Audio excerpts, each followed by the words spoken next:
Hello everyone, and in this we have chapter number 27 of Spectrum, which is the survey of the British policies in India.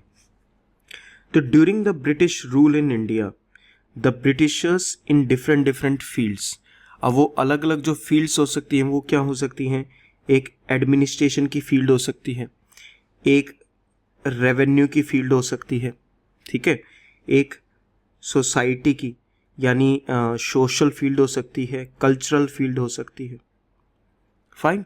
इसके अलावा India के अंदर princely states से इनके साथ उनको डील करना था, द प्रिंसली स्टेट्स और also known as the Indian states.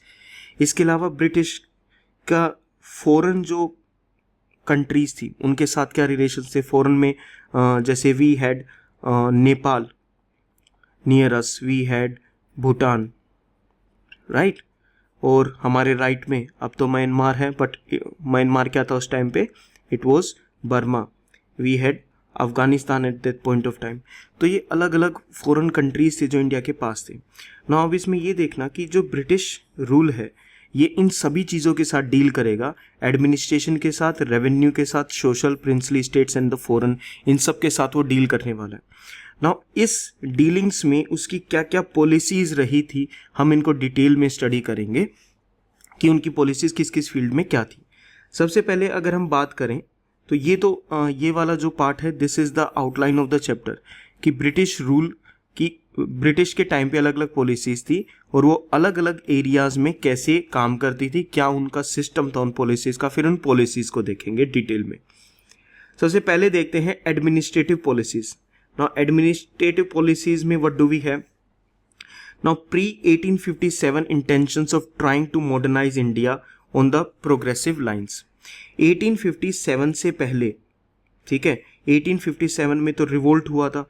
1857 से पहले जो ब्रिटिश कोशिश कर रहे थे वो ये कर रहे थे कि इंडिया को हम ना मॉडर्नाइज बना देंगे तो हमें से और भी ज़्यादा फ़ायदा होगा, कि हम यहाँ से सती हटा को रिमूव कर देंगे, यहाँ से हम और भी जो सोशल इविल्स हैं जैसे विडो मैरिज लेकर आ जाएंगे, ठीक है, और चाइल्ड मैरिज को रिमूव कर देंगे।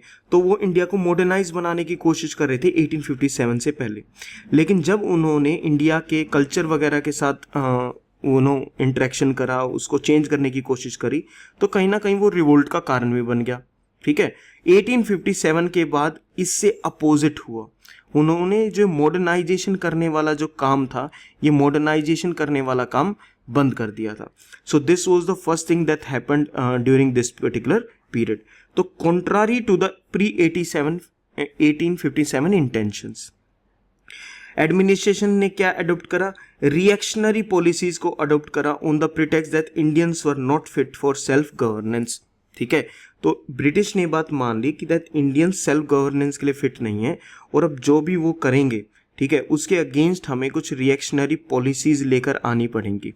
तो एडमिनिस्ट्रेटिव पॉलिसीज कैसी थी? They were reactionary policies. Fine. So this is the first thing.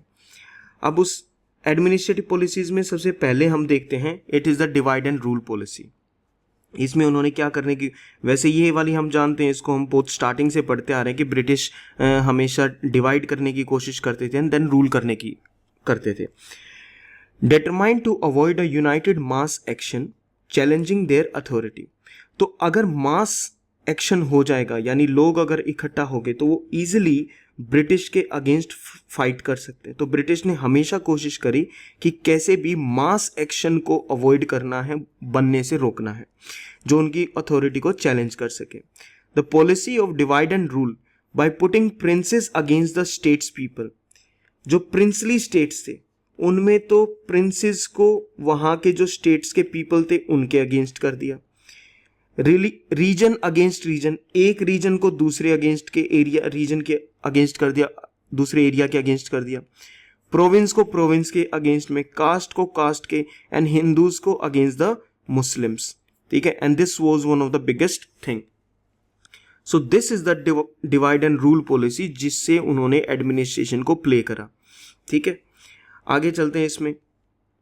After 1870 to use the middle and the upper educated class among Muslims against the rising tide of nationalism, कि धीरे धीरे जब India के अंदर 1857 से लेके 1885 तक जब नेशनलिज्म धीरे धीरे इंक्रीज हो रहा था, उस टाइम पे middle and upper educated classes को यूज किया गया नेशनलिज्म के अगेंस्ट में, using conflicts over scarce resources in education, administrative jobs and later political spoils. Now when in India, यहाँ पे चलते हैं, इसको देखते हैं कि इंडिया के अंदर 1857 रिवोल्ट के बाद जो है ये नेशनलिज्म है, this is the nationalism, and this nationalism is in India is increasing, और स्पेशली 1885 के बाद तो ये नेशनलिज्म और भी ज़्यादा बढ़ने लग गया। Now this was majorly dominated by, British बोले कि ये जो नेशनलिज्म है ना, ये हिंदू जो कास्ट है वो डोमिनेट करती है इस पर्टिकुलर नेशनलिज्म को। तो अगर वो डोमिनेट करती है तो जो मुस्लिम्स जो होंगे ना, अगर इंडियंस ने नेशनलिज्म को ऐसे करा तो हिंदू इस सब के बेनिफिट्स ले जाएंगे जो इसके बाद मिलेंगे, ठीक है, इस सब के बाद जो नेशनलिज्म होने के बाद जो बेनिफिट्स मिलेंगे वो हिंदू ले जाएंगे, एंड मुस्लिम्स को इसका फ़ायदा नहीं होगा। तो यहाँ पर देख रहे हैं कि कैसे हम एक पर्टिकुलर रिलीजन को दूसरे के अगेंस्ट खड़ा कर रहे हैं कि देखो अगर नेशनलिज्म के दौरान अगर हिंदू ने ज़्यादा ग्रोथ कर ली, ठीक है, तो क्या होगा, मुस्लिम्स पर्टिकुलर कास्ट के लिए रिसोर्सेज एजुकेशन में स्केर्स हो जाएंगे, एडमिनिस्ट्रेटिव जॉब्स कम पड़ जाएंगी, और जो पॉलिटिकल स्पॉइल्स कि भाई जिसने विद्रोह करा है उसको क्या मिलना चाहिए, तो पॉलिटिकल स्पॉइल्स भी उनके लिए कम हो जाएंगे। As a tool to create a split along religious lines, ये रिलीजियस लाइन्स है मुस्लिम्स की और हिंदूज की, अमंग द एजुकेटेड इंडियंस। तो एजुकेटेड इंडियंस को ये बोला गया कि देखो हिंदू कैसे प्रोग्रेस करने लग रहे हैं, और अगर मुस्लिम्स ने इनके अगेंस्ट काम नहीं करा तो सारी जॉब्स भी ये ले जाएंगे, एजुकेशन के रिसोर्सेज भी ये सब ले जाएंगे। सो this was the divide and rule policy which the Britishers used. Clear, ये है इसका करने का तरीका, और ये है एक पर्टिकुलर एग्जाम्पल जो उन्होंने ब्रिटिशर्स ने किया। अब हम नेक्स्ट पे देखते हैं, hostility towards educated Indians. Hostility मतलब किसी चीज के प्रति फियरफुल होना, ठीक है, किसी भी चीज के प्रति फियरफुल होना, डर लगना उससे, जैसे hostility. Okay, so there was a emerging middle class nationalist leadership, ठीक है, तो एक मिडिल क्लास के जो लोग थे वो, और एमर्जिंग लीडरशिप थी हमारे नेशनलिज्म के फ्रीडम स्ट्रगल में, was analysing the exploitative colonial character of the British rule and demanding Indian participation in the administration. So this is what they were doing, कि जो इंडियंस थे, ठीक है, उस पर्टिकुलर पॉइंट ऑफ टाइम पे जो Indians थे, उन्होंने ये देखा कि जो ब्रिटिश है ना, उनका जो पॉलिसीज है ना वो एक्सप्लॉयटेटिव इन नेचर है, ठीक है, उनकी पॉलिसीज कैसी हैं, एक्सप्लॉयटेटिव। ये बात हमको ड्रेन ऑफ वेल्थ से पता चली, ठीक है, दादा भाई नौरोजी की ड्रेन ऑफ वेल्थ थ्योरी से पता चली कि वो हमें एक्सप्लॉयट करने लग रहे हैं। कॉलोनियल कैरेक्टर है उनका, कि वो हमको सिर्फ एक कॉलोनी बना के रॉ मटेरियल सप्लाई करने वाला एरिया बनाना चाहते हैं, ठीक है। तो उन्होंने ये बोला कि भाई तुम हम पर रूल करने लग रहे हो ना, तुम इंडियंस पर रूल करने लग रहे हो, लेकिन आपका रूल एक्सप्लॉयटेटिव रूल है, आपका रूल कॉलोनिस्ट नेचर का रूल है। तो हमें भी जो इंडियंस के ऊपर जो रूल कर रहा है ना, हमें भी उस एडमिनिस्ट्रेशन में क्या करना है, पार्टिसिपेट करना है, ताकि हम इस रूल को, इनको खत्म कर सके और इसको और भी ज्यादा बेटर बना सके। तो they demanded Indian participation in administration at a time when the nationalist movement was born, ठीक है, कांग्रेस फाउंड आउट हुई थी 1885 में, इस पर्टिकुलर ईयर को याद रखो एक बार, ठीक है। The British interpreted the moves as a challenge to their authority and adopted a hostile attitude to such leadership। अब जो ये लोग कह रहे थे ना कि हमें एडमिनिस्ट्रेशन के अंदर पार्टिसिपेट करना है, अब ये कौन लोग थे, these were the educated Indians, these were the educated. और जब इन्होंने एडमिनिस्ट्रेशन के अंदर पार्टिसिपेशन मांगा तो ब्रिटिश इनसे फियरफुल हो गए कि यार अगर ये एडमिनिस्ट्रेशन में आ गए तो हम कैसे काम कर पाएंगे, ठीक है। तो British became hostile towards the educated Indians, ठीक है। In fact from then onwards they opposed all those who stood for modern education. अब याद करो, हमने बिल्कुल सबसे पहले अभी इस पर्टिकुलर क्लास के स्टार्टिंग में हमने ये वाली बात याद पढ़ी थी कि जो ये हमारी टाइमलाइन है, इस टाइमलाइन के ऊपर 1857 से पहले जो पॉलिसीज थी, they were to modernise the Indian society, but 1857 के बाद ये इससे बिल्कुल अपोजिट हो गई थी, that they don't want to modernise the Indian society. ठीक है, तो पहले तो वो भी एजुकेशन लेकर आना चाहते थे, बट नाउ वो एजुकेशन को अपोज कर रहे हैं। क्यों? एक बार जब वो एजुकेटेड हो गए, अब वो एडमिनिस्ट्रेशन में पार्टिसिपेट करना चाहते हैं, एडमिनिस्ट्रेशन में हिस्सा मांग रहे हैं। ठीक है, तो इस वजह से जो ब्रिटिश थे, they started opposing the education in India, and इनकी एक एडमिनिस्ट्रेटिव पॉलिसी थी डिवाइड एंड रूल की। ठीक है, दूसरी एडमिनिस्ट्रेशन की पॉलिसी है कि ये एजुकेटेड इंडियन से हॉस्टाइल होने लगे, फियरफुल होने लगे, और किसी भी मॉडर्न एजुकेशन के जो लॉज वगैरह थे उनको धीरे धीरे ये क्या करने लगे, अपोज करने लगे। राइट, उसके बाद ये तो हो गया एजुकेटेड इंडियंस, हो गया डिवाइड एंड रूल हो गया। Third is the attitude towards the zamindars. ठीक है, तो जमींदार्स के रिगार्डिंग इनका एटीट्यूड क्या था? In their pursuit of reactionary policies. Now remember, reactionary policies 1857 के बाद वाला जो पीरियड है, ठीक है, उससे पहले मॉडर्नाइज पॉलिसी थी। And hope to expand their social base, the British looked for alliances with the most reactionary of the social groups, the princes, the zamindars et cetera. ठीक है, ब्रिटिश को इंडिया के अंदर अपना सोशल बेस बनाकर रखना था। ठीक है, कुछ तो लोग ऐसे होने चाहिए जो उनके साथ होने चाहिए इंडियन सोसाइटी के अंदर, तो उनको सोशल बेस अपना एक्सपेंड करना है, बना के रखना है। तो ब्रिटिश ने किन लोगों के साथ अलायंस बनाया? ब्रिटिश स्टार्टेड मेकिंग अलायंस, देखो ऐसे छोटे छोटे ना ये फ्लो चार्ट्स बनाते रहा करो। British started making alliance with what? The zamindars. ठीक है, जो इंडियन सोसाइटी के अगेंस्ट में थे। They started making alliances with the princely states. ठीक है, ये बन गए princes zamindars. The British intended to use them as counterweight against the nationalist minded intelligentsia. तो एक तरफ, ठीक है, एक तरफ तो कौन है? जमींदार्स आ गए सोसाइटी के अंदर, प्रिंसली स्टेट्स आ गए, और दूसरी तरफ नेशनलिस्ट लीडर्स आ गए। तो अगर नेशनलिस्ट लीडर्स कुछ करेंगे तो उनके अगेंस्ट में ब्रिटिश ने सोचा हम जमींदार्स वगैरह को खड़ा कर देंगे, और ब्रिटिश जो ये स्केल है ना, ये जो वेइंग स्केल है, ये तराजू की तरह है, इसको मैनेज करेंगे। ये ज़्यादा अगर उछलने लगेंगे तो इनको यूटिलाइज कर लेंगे, ये उछलने लगेंगे तो इनको यूटिलाइज कर लेंगे दबाने के लिए। तो इनकी जमींदार्स को लेके ये पर्टिकुलर सोच थी, ऐसा वो सोचते थे, to use them as counterweight, ठीक है, against the nationalist minded intelligentsia. Now the zamindars and landlords were held as natural and traditional leaders of the people. अब जमींदार्स को ऊपर दिखाने के लिए कि भाई वो तो हमारे साथ है, तो वो बोलने लगे कि यार जो जमींदार्स है ना वो तो नेचुरली और कभी से ही इस एरिया के क्या है, लीडर्स हैं। क्यों? क्योंकि अभी कौन सी क्लास लीडर बनने की कोशिश कर रही थी? The educated class was trying to become the nationalist leader. ठीक है, एजुकेशन वाली जो क्लास है, जो एजुकेटेड क्लास थी, मिडिल क्लास थी, वो नेशनलिस्ट लीडर बनने की कोशिश कर रही थी। पर ब्रिटिश को अब इनको दबाना है, तो उन्होंने बोल दिया कि भाई नहीं, जो जमींदार्स जो है ना और जो प्रिंसली स्टेट्स हैं वो इस एरिया के नेचुरल और ट्रेडिशनल लीडर्स हैं, आप लोग नहीं हैं। ठीक है, this is what they were doing. Lands of most of the Awadh taluqdars, ये हमने पहले भी देखा था, ठीक है, पीजेंट रिवोल्ट वाले में, कि अवध तालुकदार्स के जो लैंड्स वगैरह थे जो 1857 से पहले उन्होंने लिए थे, अब उन्होंने उनको वापस कर दिया। तो now they want these taluqdars, they want these zamindars to be part towards the, किसकी पार्टी में होनी चाहिए? वो ब्रिटिश के साथ होनी चाहिए। The interest and privileges of the zamindars and landlords were protected. Zamindars के इंटरेस्ट को, लैंडलॉर्ड्स के इंटरेस्ट को प्रोटेक्ट किया जाने लगा। The former in turn saw the British as guarantors of their existence. और जमींदार्स को क्या लगा? जमींदार्स को ये लगा कि ब्रिटिश हमारे प्रोटेक्टर्स है, कि जब तक ब्रिटिश रहेंगे, ठीक है, जब तक ब्रिटिश रहेंगे तब तक जमींदार राज करेंगे इंडिया पर। ठीक है, और ब्रिटिश इनको एज अ पपेट यूज करते थे, ठीक है, एज अ काउंटरवेट यूज करते थे, और इनको लीडर्स मानने लगे थे।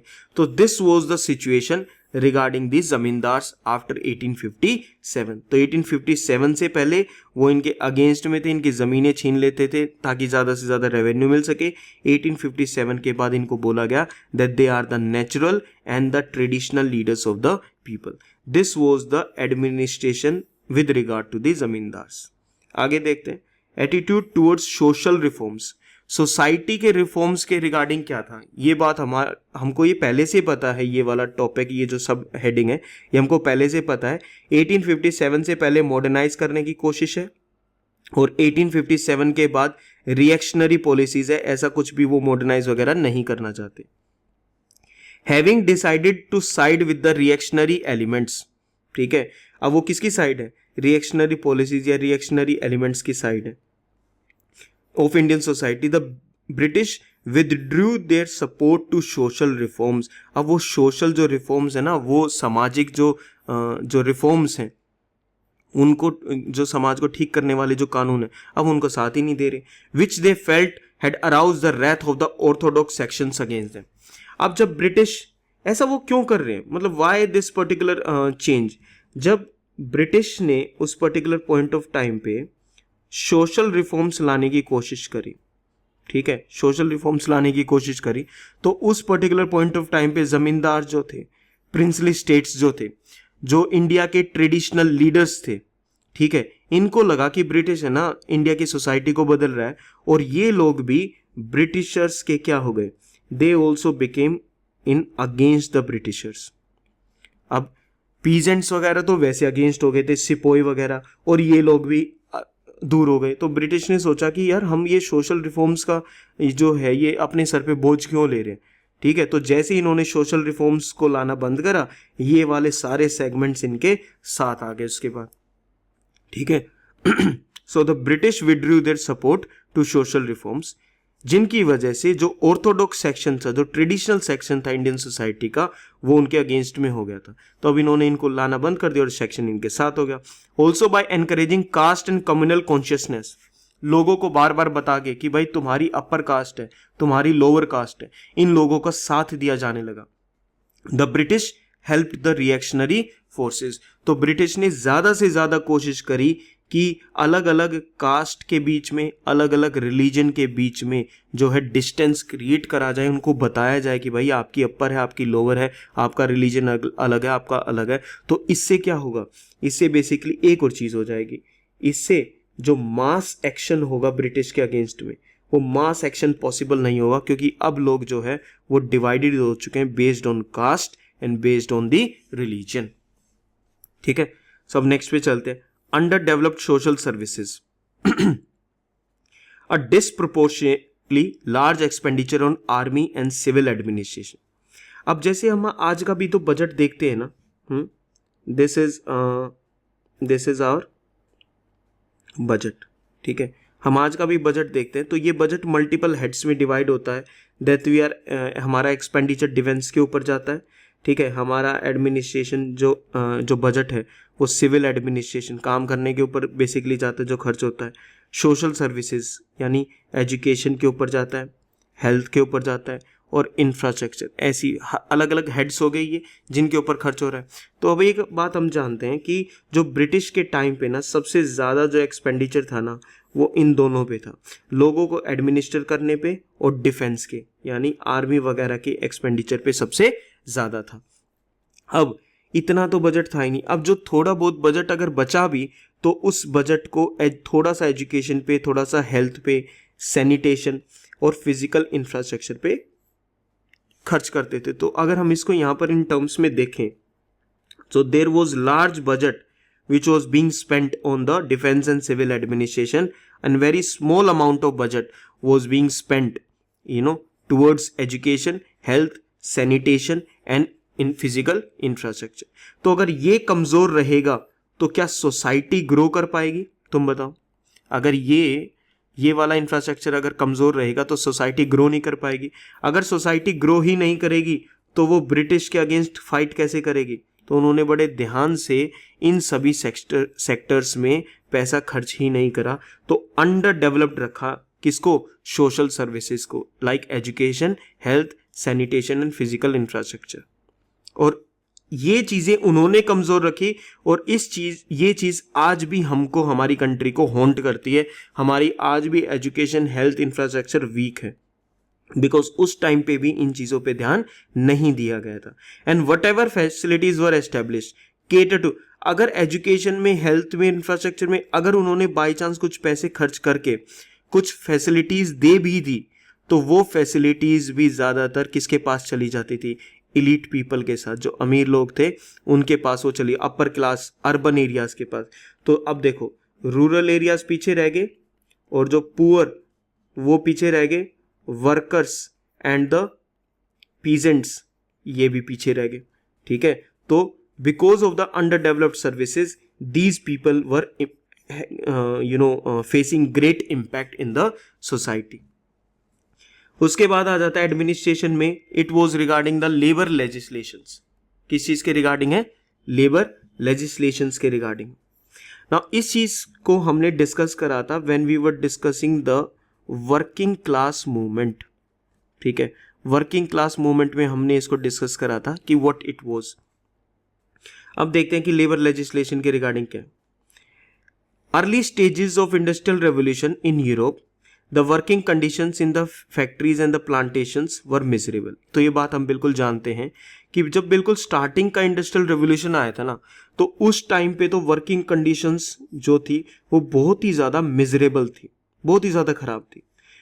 क्या क्या प्रॉब्लम्स थी, अब ये प्रॉब्लम्स उस चार्ट को याद रखो। We discussed 6 problems related with the working class. Working class से रिलेटेड हमने 6 प्रॉब्लम्स करी थी। यहां पर पोज करो इस चीज को और इन 6 प्रॉब्लम्स को एक बार याद करो। अगर याद नहीं है तो इसको स्टार लगाओ ताकि तुम इसको बाद में कर सको। नाउ हम देखते हैं क्या क्या प्रॉब्लम्स थी। वर्किंग आवर्स वर लॉन्ग, विमेन और चिल्ड्रन के लिए और फिर मैन भी, मतलब सभी के लिए जो वर्किंग आवर्स है वो बहुत ज्यादा घंटों तक वो काम करते थे। वेजेस बहुत ज्यादा लो थी। ओवर क्राउडेड एरियाज थे, पुअरली वेंटिलेटेड थे, कहीं हवा कुछ आ नहीं रही है, सब पोल्यूशन इंक्रीज होने लग रहा है। And poorly lighted working places, ना कोई लाइट है तो आंखें खराब होनी है, सारी चीजें खराब होनी, तो ये सब चीजें चल रही हैं। The safety measures were practically non existence. तो याद है एक पॉइंट था हैजार्डस कंडीशन। ठीक है, तो सेफ्टी मेजर्स तो थे ही नहीं। हैजार्डस यानी हैजार्डस मतलब डेंजरस कंडीशंस में लोग जो है काम करते थे और उनकी डेथ भी हो जाती थी। ठीक है, ironically the first ever demand for regulation of the conditions of the workers in factory in India came from the Lancashire textile capitalist lobby। अब इस पॉइंट को हम समझते हैं कि इंडिया के अंदर रेगुलेशंस आ जाएं, फैक्ट्री रेगुलेशंस आ जाएं, ताकि इंडिया के वर्कर की कंडीशन इंप्रूव हो जाए।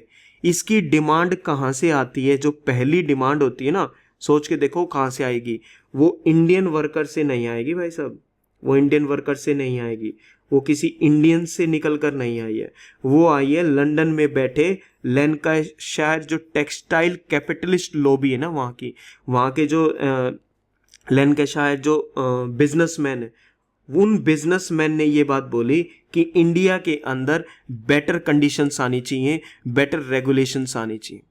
अब उनका क्या है, वो क्या ये सोच रहे कि इंडियन जो वर्कर्स हैं उनको हम ज़्यादा अच्छे से हैप्पी रखें और खुश रखें? नहीं, वो ऐसा बिल्कुल भी नहीं चाहते। वो ये चाहते हैं कि जितने ज़्यादा रेगुलेशंस आएंगे उतनी ज़्यादा इंडियन जो इंडस्ट्रियलिस्ट है ना, या जो इंडियन इंडस्ट्रीज है, उनको और भी ज़्यादा पैसा खर्च करना पड़ेगा अपने प्रोडक्ट को डेवलप करने में, जिससे कि प्रोडक्ट का प्राइस बढ़ जाएगा।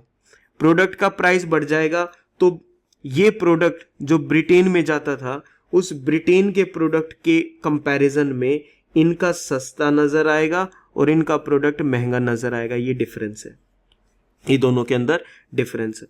तो बेसिकली यहाँ की इंडियन इंडस्ट्रीज और कुछ फैक्ट्रीज तो अपने आप बंद ही हो जाएंगी, इतने ज़्यादा रेगुलेशंस आ जाएंगे कि इंडियन इंडस्ट्रीज अच्छे से काम भी नहीं कर पाएंगे और ये बंद हो जाएंगी। And India will become only A market for products. ठीक है, मार्केट बन जाएगा, रॉ मटेरियल के बन जाएगा, और सारा का सारा जो इंडस्ट्रियलाइजेशन है वो कहाँ पर हो जाएगा, ब्रिटेन के अंदर हो जाएगा। तो एक बार इसको दोबारा वो देख लो कि जो पहली डिमांड थी regulation of Indian industry, it came from the businessman और capitalist lobby of the Lancashire, यानी ब्रिटेन के अंदर से आई, ताकि इंडियन इंडस्ट्रीज में रेगुलेशंस लाई जा सकें। और ये उसके पीछे का कारण है, ताकि इंडियन टेक्सटाइल इंडस्ट्री जो कि बहुत कम पैसे में टेक्सटाइल यानी कपड़ा बना रही थी, वो अब कॉम्पिटिटिव राइवल बन गए थे इन लोगों के। अब इस अपने कंपटीशन को खत्म करने के लिए, क्योंकि मोनोपोली तो रही नहीं ना, पहले तो मोनोपोली थी, अब मोनोपोली नहीं रही थी। ठीक है, तो industry under condition of cheap labour थी इंडिया में, अनरेगुलेटेड लेबर थी। अगर आप लेबर को रेगुलेटेड कर दोगे, अलग अलग काम कर दोगे, तो लेबर की वेजेस बढ़ानी पड़ेंगी, बाकी सब चीज़ें, उनका वर्किंग आवर्स रिड्यूस हो जाएगा। तो अगर इंडियन इंडस्ट्री कम काम करेंगी तो प्रोडक्ट कम बनेगा, प्रोडक्ट कम बनेगा तो उसका प्राइस ज़्यादा रखना पड़ेगा। They demanded appointment of a commission for investigation into factory condition. ठीक है, तो कमीशन लगाया जाए, कंडीशंस चेक करी जाए। पहला कमीशन आया इंडिया में 1875, 10 ईयर्स, कैसे याद रखोगे, 10 ईयर्स बिफोर द कांग्रेस। 1875 के अंदर इंडिया के अंदर पहला कमीशन आता है। ठीक है, उसके बाद इंडिया के, अब इस कमीशन की रिपोर्ट सबमिट होगी, बाकी सारे काम हो गए, और इंडिया के अंदर पहला फैक्ट्री एक्ट आता है 1881। अब इन दोनों फैक्ट्री एक्ट्स के बारे में हमने सिर्फ इनके नाम देखे थे वर्किंग क्लास के चैप्टर में, अब हम इनकी डिटेल्स देखें। उस टाइम हमने सिर्फ ये देखा था कि वर्कर्स की तरफ से, if I am talking about from the sides of workers, तो ये लेजिस्लेशन अच्छे थे। And if I am talking about from the side of Indian industries, ठीक है, उनको पैसा ज्यादा खर्च करना पड़ेगा, दे वर बैड। एक बार डिटेल में देखते हैं इनको क्या था। It dealt primarily with the problem of child labour. तो ये आपको एक पॉइंट याद रखना है कि फैक्ट्री एक्ट ऑफ 1881 डील करता है चाइल्ड लेबर के साथ between the age of 7 and 12 years. ये बात आप याद रखेंगे, ठीक है। और क्या सिग्निफिकेंट प्रोविजंस है इसके, employment of children under 7 years of age was prohibited. ठीक है,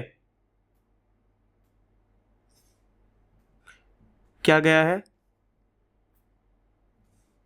समझे तुम इस चीज को, क्या गया हुआ है कि employment of children under 7 years of age was prohibited. Working hours restricted to 9 hours per day for children, कि जो चिल्ड्रन है वो 9 आवर्स से ज्यादा काम नहीं करेंगे। Children to get 4 holidays in a month. अभी तक क्या है, उनको हॉलीडेज प्रोवाइड ही नहीं होती थी, अब उनको 4 दिन छुट्टी मिलेगी। तो 4 दिन अगर छुट्टी मिलेगी तो जिस मशीन के ऊपर काम करे तो मशीन नहीं चलेगी। हैजार्डस मशीनरी को प्रॉपरली फेंस करा जाएगा, फेंस करा जाएगा तो ज्यादा खर्चा आएगा किनके लिए, इंडियन इंडस्ट्री। ऑफ कोर्स इनके लिए तो फायदा है, इनकी डेंजरस कंडीशंस कम हो जाएंगी। So these are the major 4 points जो किसमें थे, इंडियन फैक्ट्री एक्ट 1881। नेक्स्ट में देखें Indian factory act 1891। This was regarding increase the minimum age from 7 to 9 years. देखो यहां पर एज मिनिमम क्या है, 7 ईयर्स है, ठीक है। अब वो 7 से क्या कर दी गई, 9 कर दी गई, और मैक्सिमम 7 to 12 था ना, अब वो 9 to 14 कर दिया गया है फॉर चिल्ड्रन, ठीक है। Reduced maximum working hours for children to 7 hours per day. यहां पर 9 आवर्स पर डे था, अब क्या कर दिया, 7 आवर्स पर डे कर दिया। Fixed maximum working hour for women भी इसमें इंक्लूड करा, इस वाले में विमेन का पार्ट नहीं है, ये बात याद रखनी है। 1881 चाइल्ड लेबर के रिगार्डिंग डील करता है, 1891 में चाइल्ड लेबर तो है ही है, उसके अलावा विमेन के बारे में भी, विमेन का जो पर्टिकुलर आवर्स है वो 11 आवर्स पर डे कर दिया। With an 1.5 hour interval working hours for man were left unregulated. Man के वर्किंग आवर्स को टच नहीं करा गया, this is a very crucial point जो आप याद रखेंगे। And provided weekly holidays for all. अभी तक इनको 4 हॉलीडेज मिल रही थी चिल्ड्रन को, अब सबको वीकली हॉलीडे मिलेगी, जैसे संडे को अब मिलती है। अब लेकिन इन फैक्ट्री एक्ट्स के साथ ना उन्होंने गेम प्ले करा कि अगर ये एक्ट्स इंडियन इंडस्ट्रीज पर भी अगर लग गए और ब्रिटिश पर भी अगर लग गए तो खराब हो जाएगी बातें। तो उन्होंने क्या बोला कि these acts did not apply to British owned tea and coffee plantations. Tea plantations पर ये लागू नहीं होंगी, कॉफी प्लांटेशंस पर ये लागू नहीं होंगी। प्लांटेशंस की बात चल रही, where the labour was exploited ruthlessly and treated like slaves. Europeans जो ब्रिटिश के टी और कॉफी प्लांटेशंस थे वो बिल्कुल रॉ मटेरियल के एरियाज है। कौन से एरियाज हैं, रॉ मटेरियल के एरियाज, उन पर ये फैक्ट्री एक्ट्स लागू नहीं होंगे, ठीक है। बल्कि गवर्नमेंट तो क्या करती थी, दे हेल्प द प्लांटर्स, ऐसे ऐसे लॉज पास करती थी, ठीक है, जिससे एक प्लांटर से कोई भी जो वहां पर काम कर रहा है ना, जो भी लेबर प्लांटेशन में काम कर रही है, यहां तक तो फैक्ट्री के बारे में था, ये प्लांटेशन के बारे में, तो जो लेबर जो काम कर रही है, ठीक है, वो लेबर कॉन्ट्रैक्ट को तोड़ ही नहीं सकती, ऐसे ऐसे लॉज पास कर देते हैं। Breach of contract was a criminal offence. With a planter having the right to get the defaulting labourer arrested. तो अगर वो भाग भी जाएगा अगर कॉन्ट्रैक्ट को तोड़ के, तो वो अरेस्ट कर लिया जाएगा पुलिस की वजह से। ठीक है, सो यहाँ तक इस पॉइंट पे यहाँ तक करते हैं। ठीक है, एंड फिर इसके पार्ट 2 का वेट करते हैं। ठीक है, तब तक इसको कंप्लीट करो एक बार फटाफट। ठीक है, गुड लक।